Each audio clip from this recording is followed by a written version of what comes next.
So next we are going to start the triangulation method for the height of an inaccessible object. एक object है जैसे tree है, इसकी height हमें major करनी है, हाइट h है, लेकिन ये हमारे लिए इनएक्सेसिबल इसलिए कि पहले तो हम क्या यहाँ इसके पास में खड़े हुए थे, तो यहाँ से इसकी डिस्टेंस इजीली इसके फीट पॉइंट से मेजर कर ली थी, यानी कि ये f हो गया और ये हो गया आपका t, ट्री का ये टॉप पॉइंट, ये इसका फुट पॉइंट, तो tf। तो F पॉइंट से हम यहाँ पे खड़े हुए थे तो X मेजर कर ली थी, लेकिन अब हुआ क्या कि ये पेड़ और हमारे बीच में एक नदी बह रही है और हमें इसकी, अब ये कहीं पे चौड़ी, कहीं पे किस तरह की, कहीं पे कैसी है, हमें नहीं पता, तो वी कांट एक्सेस इट। तो ऐसे इनएक्सेसिबल ऑब्जेक्ट्स के लिए हाइट को कैसे फाइंड करें? So we are going to take the method. तो हमने क्या मान लिया कि लेट सपोज ये आपकी जो नदी है जिसकी चौड़ाई, विड्थ हमें नहीं पता क्योंकि कहीं से ज्यादा है कहीं से कम है, पता नहीं कितनी, रैंडम आ रही है, तो हम क्या करेंगे, हम खड़े इधर है तो हम इसी पेड़ को दो जगह से मेजर करेंगे। तो एक बार आप मेजर करोगे इस जगह से ए पॉइंट से और एक बार मेजर करोगे बी पॉइंट से। इस नदी को थोड़ी देर के लिए हटा देता हूं, समझ लेना कि बीच में नदी ही है, ठीक। तो ये एक बार ए पॉइंट से मेजर करी आपने, ठीक, और इसका आपने एंगल फाइंड कर लिया θ1, ठीक। लेकिन आपको इन ये पॉइंट्स, इस पॉइंट को बोल दिया मैंने ए, लेकिन PQ के बीच में रिवर है तो PQ की डिस्टेंस आपको नहीं पता, तो इसलिए आपने क्या कर लिया, ए से F तक की डिस्टेंस को, ए से F तक की डिस्टेंस को मान लेते हैं हम, एक सेकेंड वेट करिए, x। तो हमने ये क्योंकि PQ बीच में आ रही थी जिसकी डिस्टेंस नहीं पता, तो हमने क्या एज्यूम कर लिया ए से F तक की डिस्टेंस कितनी दे रखी है साहब, x दे रखी है, x मीटर दे रखी है, हमें नहीं पता ये x कितनी है। फिर हम क्या कहे, थोड़ा दूर चले इधर और सर्टेन डिस्टेंस, अब A से B तक चले, ये 100% हमें पता है, इसको मान लिया मैंने y, तो ये चीज तो है हमारे लिए नोन, ठीक है। राइट नाउ ये है हमारे लिए अननोन,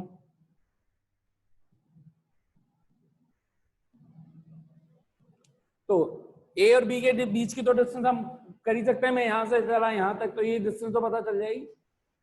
तो A से यहां का एंगल जरूर मेजर कर लिया हमने बाइनोकुलर या जो भी सेक्सटेंट होता है उसके थ्रू। इसी तरह से B पॉइंट से अब उसको देखा तो हमें पता चला साहब कि ये जो इसके साथ एंगल बन रहा है ये वाला, ये एंगल है θ2, θ1 नोन है, θ2 नोन है, y नोन है, जो अननोन है वो क्या क्या है, तो यहां लिख देता हूं θ1 θ2 y, ये तो है नोन क्वांटिटीज, और जो अननोन है वो कौन कौन है, h जो हमें फाइंड करना है और x जो हमने एज्यूम किया हुआ है, यानी ये अननोन चीजें। तो इसका मतलब हम करें क्या इस मेथड के अंदर, हम ये करें कि इन दोनों राइट ट्राइंगल्स को लेकर के हम सबसे पहले ट्रिग्नोमेट्री की हेल्प से h के रिलेशंस फाइंड करें।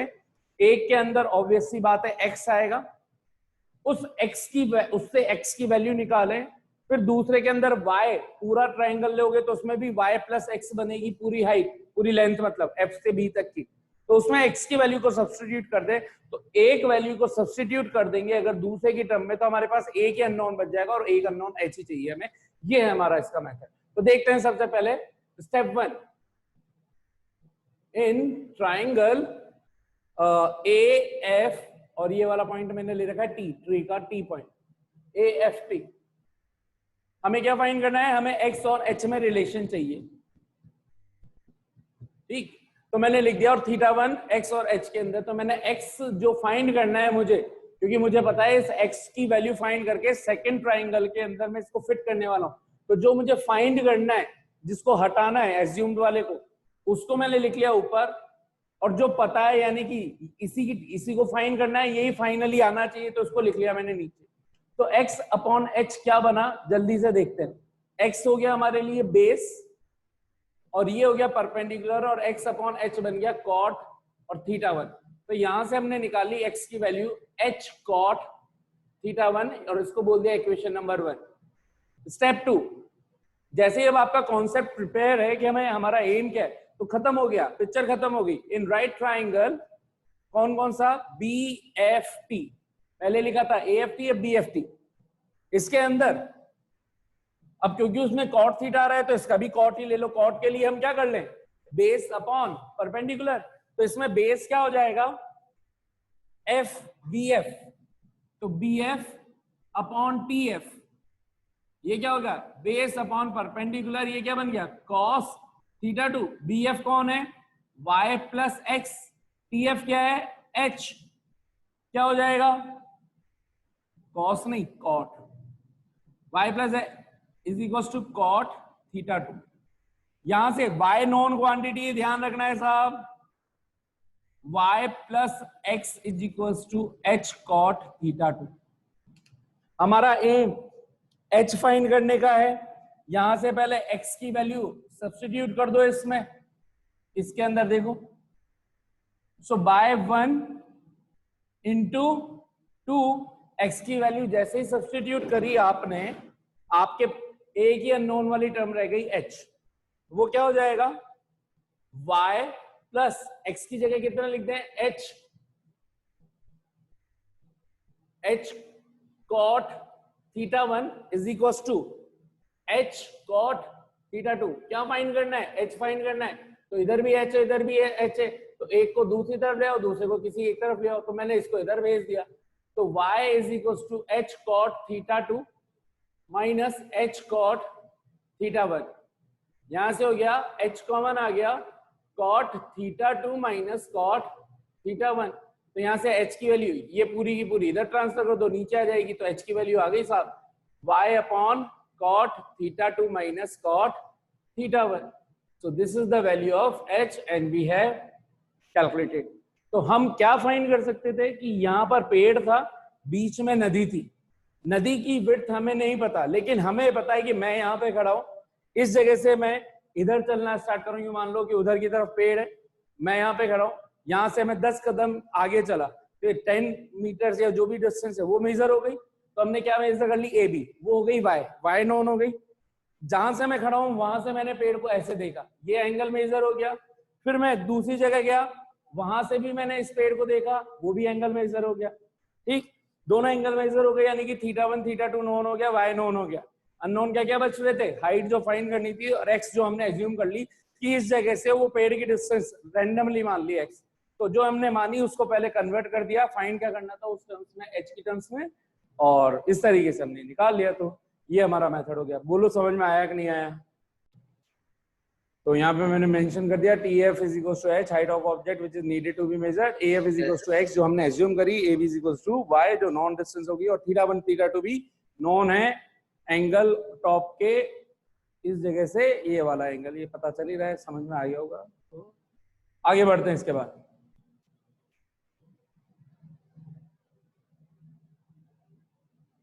So next topic is parallax and parallactic angle. So what do you understand by the term parallax? जल्दी से देखते हैं कैसे, ठीक है। आप क्या करो, अपने हाथ में एक पेंसिल या पेन, जैसे मेरे हाथ में मार्कर है, वो रखो और बिल्कुल सीधी रख लो, नाक की सीध में, और खड़े हो जाओ ऐसे दीवार की तरफ रख के, ठीक है। तो अभी इसको देखो, यानी कि आपके सामने एक वॉल होनी चाहिए, वहां पे खड़े हो जाओ, और कुछ अलग अलग चाहो तो पॉइंट्स बना लो, पास पास पास पास, या अलग अलग कलर के बनाओगे तो और ज्यादा बढ़िया है, या 1 2 3 लिख दो, कुछ नहीं है तो फिर 1 2 3 4 5 6, बस ये इतना लिख लो, इतने से काफी है आपके पास। और अपने इस तरह से आप खड़े हो जाओ, जैसे अभी मैं खड़ा हुआ, ठीक है। तो आपको नाक की सीध में क्या करना है कि ये पेन रखना है, तो मैं अभी आपके यहाँ पे रख रहा हूँ, कहाँ पे, यहाँ पे रख देता हूँ, ठीक, आपके यहाँ पे, तो इधर बनाता हूँ, कहाँ पे हो गया,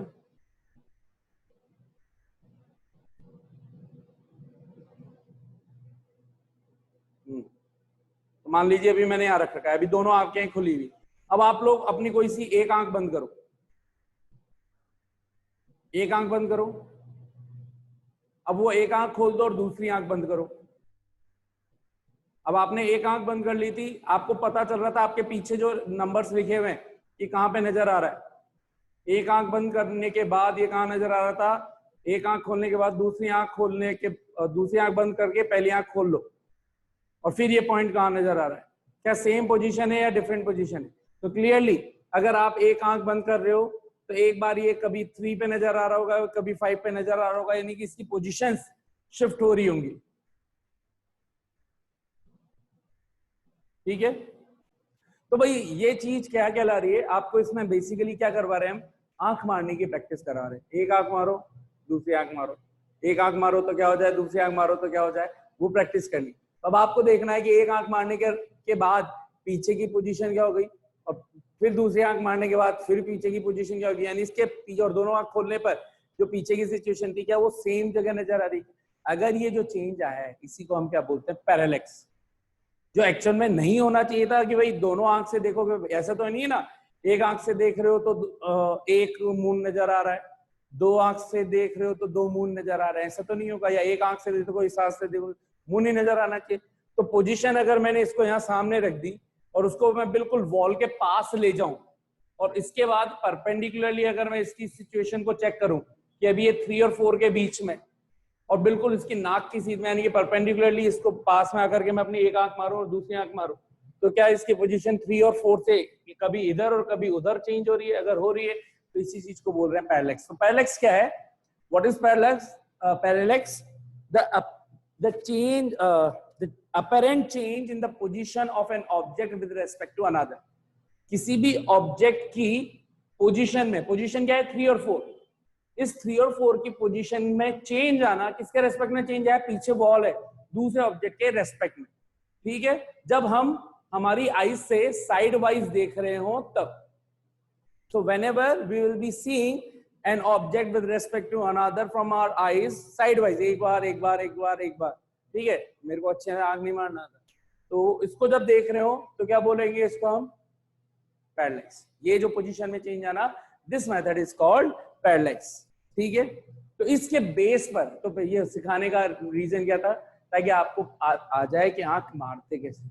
ये नहीं है, ये एम नहीं है सिखाना, क्या एम है, जिससे हम लार्ज डिस्टेंसेस को मेजर कैसे करें। फॉर एग्जांपल हमें अर्थ से मेजर करनी है डिस्टेंस, किसकी, मून की कर लो, वीनस की कर लो, जुपिटर की कर लो, मरकरी की कर लो, आपके किसी पड़ोसी के घर की कर लो, उसकी नहीं, लार्ज डिस्टेंस की बात करें, किसी भी XYZ प्लैनेट की।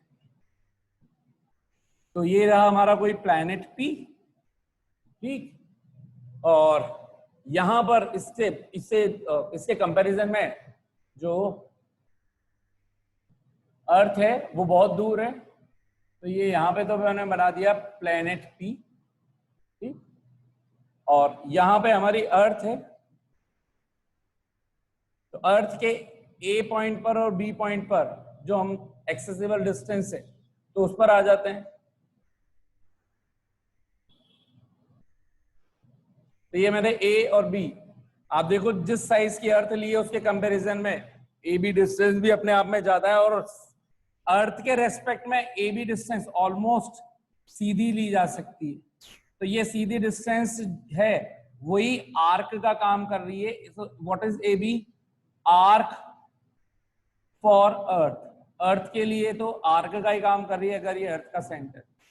अच्छा, अगर मैं मान लूं कि ये वाली सिचुएशन को एक सेंटर मान लो, ठीक, इसको ऐसे मत मानो, अर्थ की आर्क है, लेकिन यहां पर अगर ये जो प्लेनेट है इसको थोड़ा बिल्कुल और छोटा मान लो, तो इसको सेंटर मानते हुए एक अगर मैं सर्कल खींचूं जिस सर्कल को ए बी रिप्रेजेंट कर रहा हूं, तो मैं सर्कल बनाता हूं, ये ए बी तो आर्क अर्थ की तो है ही, लेकिन उसको क्या भी बना दूं, एक दूसरी आर्क। यार बन जा भाई, पहले मैं एक काम करता हूं, एक आर्क बनाता हूं फिर अर्थ बनाएंगे ताकि हमारे लिए काम आसान हो जाएगा। इसको सेंटर मानते हुए एक क्या ड्रॉ कर लो, एक सर्कल ड्रॉ कर लो, ठीक, ये मैंने ड्रॉ कर लिया, और यही हमारी अर्थ है। तो ये वाली जो डिस्टेंस इतनी ज्यादा आ रही है, ये एक्चुअल में उससे भी कम है। तो ये देखो, ये जो अगर मैं अर्थ बना दूं, ये अर्थ, तो ये ए बी आर्क जो ऊपर अलग से दिख रही है और ये जो सीधी लाइन है ये आर्क इसकी, ये दोनों ऑलमोस्ट इतनी लार्ज डिस्टेंस पर बिल्कुल सीधी नजर आएंगी, तो आप ए बी को आर्क ही कंसीडर करेंगे, चाहे वो अर्थ की हो, चाहे इसको सेंटर मानते हुए पी को सेंटर मानते हुए आपने ड्रॉ करी। ए से आप प्लेनेट को देखोगे, प्लेनेट को देखने के लिए आपको क्या करना है, तो मैं यहाँ पे छोटा डायग्राम और बना रहा हूं जिससे आपकी सिचुएशन क्लियर हो जाए। ये पी पॉइंट लिया, यहाँ पे ए पॉइंट है आपका और इस जगह पे बी पॉइंट है, कहीं पे भी रैंडमली, कोई जरूरी नहीं है कि इक्वी डिस्टेंस पे, कहीं पे भी। ए पॉइंट से सबसे पहले तो आपने जो आपके पास सेक्सटेंट है या बाइनोकुलर है जिसके थ्रू एंगल ना सकते हैं उसको बिल्कुल सीधा रख दिया, तो आपकी ये डिस्टेंस चली गई सीधी। फिर आपने पहले तो ऐसे रख दी, अब आपने प्लेनेट की तरफ इस बाइनोकुलर को रख दिया, तो यहां से ये वाला एंगल आपको मेजर हो गया। जिस टाइम पे बाइनोकुलर आपको जो प्लेनेट दिखा होगा इसको मैंने बोल दिया θ1, तो हो गया θ1। तो अगर मैं एक रे या मतलब एक लाइन इस प्लेनेट से ड्रॉ करूं पेपर पर, तो अगर ये θ1 है, जिस एंगल को आप प्रैक्टिकली देख रहे हो, तो ये एंगल भी θ1 ही होना चाहिए because of alternate angle geometry के अकॉर्डिंग। भाई एक लाइन आपने सबसे पहले तो इसको सीधा रखा आकाश की तरफ, फिर आपने इसको धीरे धीरे घुमाया और आपने प्लेनेट को देखा, तो ये जितने से आपने घुमाया वो एंगल तो आप खुद मेजर कर लो। और ये θ1 है, तो ज्योमेट्री के थ्रू आपने एक स्ट्रेट लाइन खींची इसके पैरेलल में, तो ये एंगल भी θ1 होना चाहिए क्योंकि ये भी क्या है, ऑल्टरनेट एंगल। फिर ठीक इसी तरह से किसी रैंडम पॉइंट से आपने इसको मेजर करने के लिए क्या किया, पहले फिर से वही काम किया आपने। क्या काम किया, पहले आप यहाँ पे गए और आपने इसको ऐसे रख दिया, फिर इसके बाद आपने इसको घुमाया घुमाया घुमाया और उस प्लेनेट को देखा, तो आपको ये पता चल गया कि मैंने यहाँ से कितने डिग्री पे घुमाया। तो इसके लिए पहले एक सीधी लाइन बना दे, और यहां से कितने डिग्री से घुमाया इसके लिए तिरछी लाइन बना देते हैं, तो यहां से ये घूम गई, तो ये क्लियरली ये डिफरेंट एंगल दिख रहा है θ2। लेकिन यहां पर तो वही सीधी लाइन ही आ रही है, ये भी सीधी है ये भी सीधी है, तो ये अल्टरनेट एंगल दूसरा हो गया θ2 का। टोटल एंगल उस प्लेनेट को देखने का हमारे पास आ गया क्या, टोटल एंगल। टोटल एंगल कितना हो गया, θ = θ1 + θ2। और ये ए बी किसका काम कर रही है, आर्क का काम कर रही है, तो हमारे पास आर्क की वैल्यू कितनी है, ए बी डिस्टेंस। और ये ए बी वो डिस्टेंस है जो अर्थ पर हमने ली हुई है। जैसे एक मान लीजिए दिल्ली है, दूसरा उसके आसपास का कोई एरिया है, या कोई भी आपने एक घर चूज किया, दूसरे घर पे चले गए जहां से एंगल चेंज हो सके, उतनी डिस्टेंस ले रही। तो ये नॉन डिस्टेंस है, नॉन डिस्टेंस है तो इसको मैं डी बोल देता हूं, तो ये डी हो गया। तो आर्क ए बी की वैल्यू मैंने ले ली डी, ठीक। अगर ये वैल्यू डी ले लिए तो एंगल इक्वल्स टू क्या होता है, आर्क अपॉन रेडियस। यही चीज क्या, ये जो रेडियस आ रही है आर, क्या this is called the distance between earth and planet.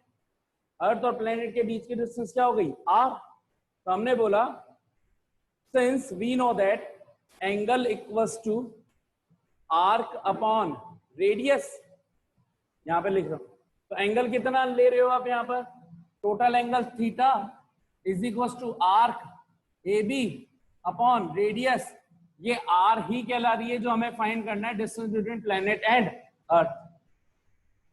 Are is equals to A B upon theta, बोले तो ए बी डिस्टेंस डी, और अपॉन थीटा बोले तो θ1 + θ2, आप चाहो तो वो रख दो, या सिंपली डी अपॉन थीटा।